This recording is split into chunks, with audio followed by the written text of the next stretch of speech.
Our discussion book is Causes and Cures in the Classroom, Getting to the Root of Academic and Behavioral Problems. Our group consists of Bethany Thomas, Chris Pettit, Bailey Young, and Margaret Field. The executive function is the brain's process that drives our ability to focus, solve problems, organize, and memorize. There are 6 major subskills of the executive function, which include planning and problem solving, memory, organization, focusing, attention, impulse control, and self-monitoring. This book describes many different students who have problems with each of these subskills. The book goes into great detail about the questions you as an educator should ask in order to explore a student's thought process. These questions are: why do you think the student does that? What would cause the student to think that way? What skills do you think the student lacks that other students the same age understand and use? What is keeping the student from learning these skills? And what should we concentrate on first? Causes and Cures in the Classroom goes into depth about the root causes and interactions with each of these problems. It addresses a 5-step problem-solving method that educators can use in order to help solve these problems. The book walks you through case study after case study in order to teach and show the different types of situations that an educator might face throughout their teaching career. The idea of executive function, as outlined by Margaret Searle, is primarily based on neurological research that she explains has developed over the past 20 years. This research makes the correlation between executive function and cognitive development. A student's ability to perform the 6 major subskills of executive function is vital to his or her academic success. She also argues that teachers should be more understanding of this developmental process so as not to use punishment too often. This is especially true when what the student might need instead is an intervention to get to the root of the problem. This, of course, takes time and effort. In addition, teachers are strongly encouraged to work together throughout the problem-solving process. This incorporates another of the author's major arguments involving a teacher's misconception that he or she must deal with a troubled student alone. Even though the book is written with good intentions and is packed with practical advice, it may fall short of achieving desired results in that it does not account for all factors. It claims to help the reader get to the root of academic and behavior problems, but the book may fall short of a full approach. While it is not critical to understand when these theories of brain development formed, it is important to note that the research the author draws upon in this book is rooted deep within educational psychology. The neurological research turns out to have originated well beyond 20 years before the book was published in 2013. In fact, Lev Vygotsky and Jean Piaget were both studying various degrees and elements of executive function as far back as the 1930s. In the fall of 2013 issue of American Journal of Play, Laura Beck and Adina Myers expound on Vygotsky's study of symbolic play as it affects self-regulation. To make the connection, they begin the paper by explaining that executive function is an umbrella term for self-regulatory skills. Likewise, in the U.S.-China Education Review, published in 2012, Piaget is said to have observed children's neuropsychological progress as they played games. The authors of the article explain Piaget's tremendous contribution to the concepts of executive function, and they also claim, and their claims echo much of what is learned in this book by Margaret Searle. Therefore, it would seem that executive function has roots deep in educational research. Searle's effort to remind educators of this neurological approach should be commended. Having interviewed and observed educators recently, I have noticed that how a child thinks is not scrutinized nearly as much as what the child thinks. In other words, America's education system is more concerned with the quantity of subject matter over the quality of instruction. The system seems to overlook the impact that the developmental process has on each student. Searle suggests that if teachers simply focus on getting to the root cause of behavioral and academic problems, they will enable their students to excel.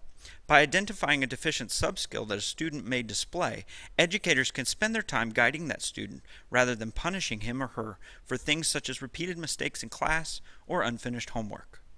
Future difficulties can also be avoided if the time and effort is put into revealing the root cause of the problem in the early stages.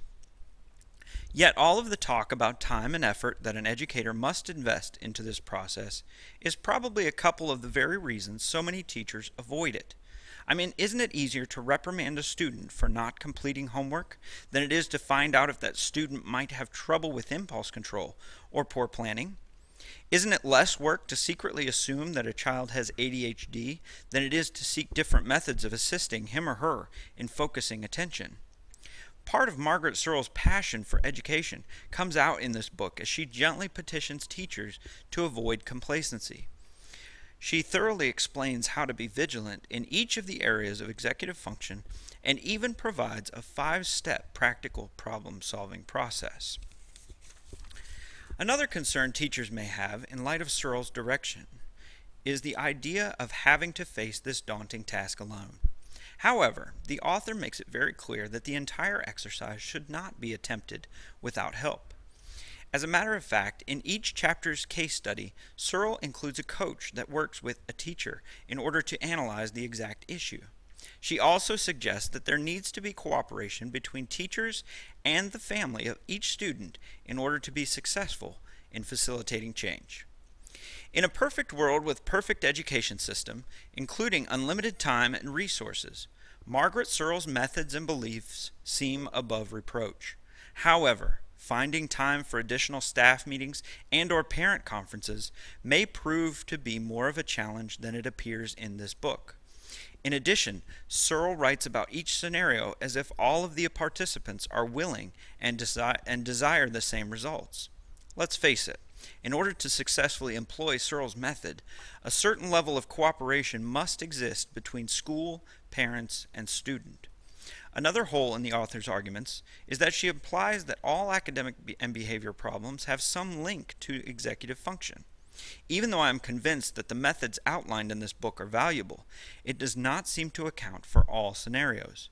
Student apathy, socioeconomic status, medical conditions, and other factors may all play a part in the origins of the problems. Overall, Margaret Searle wrote an engaging book that provides educators with another tool for the trade of teaching. Executive function has been a topic of discussion for a long time within the academic community. Searle brings the topic back to the forefront of dealing with problems that face educators today. In order to use Searle's methods effectively, teachers must commit time and effort to the task. Teamwork and collaboration must become a regular practice. Still, an educator must consider all other possibilities when trying to get to the root of the problem. Classroom implications. According to Margaret Searle, teachers have to use certain classroom interventions to address the executive dysfunction of students in the classroom. Planning and problem solving is the first topic, and this is a list of interventions that are recommended for teachers. Children sometimes have trouble visualizing clear goals or an end product. Making a list of things in order to reach the goal and foreseeing the feeling of accomplishment are essential when helping a student improve their planning and problem solving skills. Students who cannot see their finished product might also not know what steps they should take in order to reach that end product. Learning how to set up a chart, timeline, or calendar to record their small steps and verbalize their plan can be essential. Teachers can help students anticipate roadblocks before they occur by talking about ways to overcome them. It is important that students have a list of resources that can help them when they are in trouble, so teachers should help them identify those. Teachers should help students set a time schedule so that they can estimate time correctly, and accurately estimating time can also help students with problems dealing with delayed gratification. Self-monitoring skills can be improved by using checklists, rubrics, and self-evaluating small successes. Being able to control what you hear, how to process it, and then store it can be very challenging. Teachers can help address encoding problems by modeling lessons and assignments, telling the students what they are to focus on, teaching the students to use concrete techniques and materials while learning, using memory tools, and teaching the students to highlight important information. Working memory interventions include limiting the copying of information, using visual aids, teaching the learners to repeat directions, use engaging activities, and create consistent routines. Teachers can help students with long-term memory problems by creating a multiple storage and retrieval paths, repeated practice, encouraging students to take notes and use visual organizers, making sure students know why the information they learn is relevant, and making sure students are learning what is being taught during the lessons. Poor organization skills can lead to many academic issues. Teachers can intervene and help students improve by helping them design a plan by using the prepare, do, check process. Once organized, teachers can model, guide, and practice with their students to keep them organized. Helping students find their own organizational style can be very efficient because they are familiar with it and it works best for them. Creating a chart or checklist for students to visualize can help students organize and do their work in a timely manner.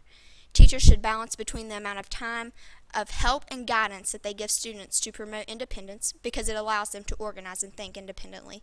Procrastination can be related to anxiety, putting less stress on students, helping students develop a growth mindset, and using appropriate and supportive language can help students reduce the frequency of procrastination. Some students cannot focus, sustain concentration, and transition their focus from one activity to another. Teachers need help to help children establish focus by clearly identifying what they need to know by a given time, creating new information to prior knowledge, showing children the personal importance of learning, and inhibiting distractions.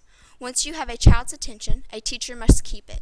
He or she can pace their lessons, use a variety of styles, and teach the students self-monitoring skills.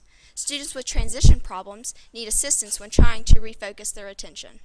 Using transitional signals such as sounds, visual cues, routines, or pictures might help them redirect their thinking.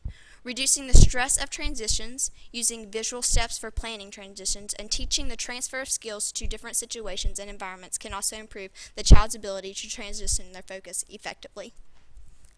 For students who experience emotional hijacking, all of the interventions listed on this slide can help a student build an understanding of their emotions that other students may face, and how to think before acting out.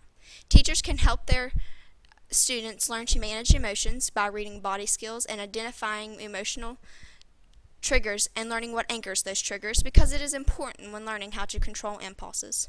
Once the students have learned about their emotions and what causes them, teachers can guide them through self-calming techniques, reframing, and self-monitoring skills.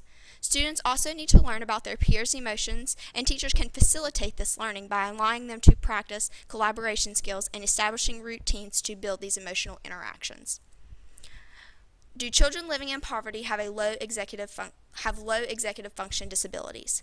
Tyler R. Sasser and Karen L. Bierman, along with others from University of Pennsylvania, conducted a study to see if the children living in poverty showed delays in their academic abilities compared to the children in different social classes. Conclusions of the study proved that children who are economically disadvantaged are at higher risk for self-regulatory skill deficits relating to executive function. With that being said, these types of children are more likely to benefit from cognitive-focused interventions like the ones in Margaret Searle's book to support their executive function skill development. To start off to explain the theories and principles of this book, we have to know what they are. There's a system called the 5 basic steps of problem solving. The first is to know the traits of the student or group to be supported. Know your student's strengths and weaknesses. The second is analyze the root causes. Find out what exactly is the problem. The third is set clear and measurable goals. Set a goal which is clear and understandable to a student and to be able to monitor it over time. The fourth is decide how to monitor and chart the student's progress. Decide on how you're going to keep track of the student's progress in what area they're having trouble in.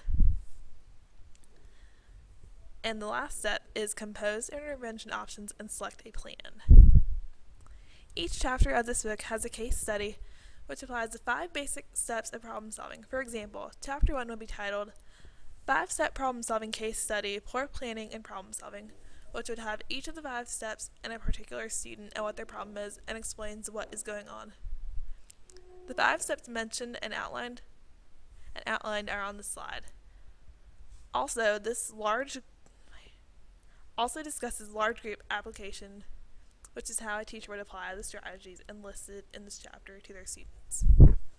Each case study walks you through a protocol for each content area and grade level, has a variety of strategies and tools to help determine causes of behaviors.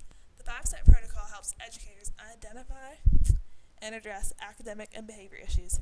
I would recommend this book to educators who are mainly teaching secondary education. Most of the case studies are focused on high school and middle school students. This would apply better to secondary school teachers who are having students in their class who aren't motivated or just having trouble in particular subjects. This will also benefit elementary educators, with some of the strategies mentioned can be applied to both of these environments in different ways. Overall, I would highly recommend this book to educators and future educators to help us succeed in this career and become better educators.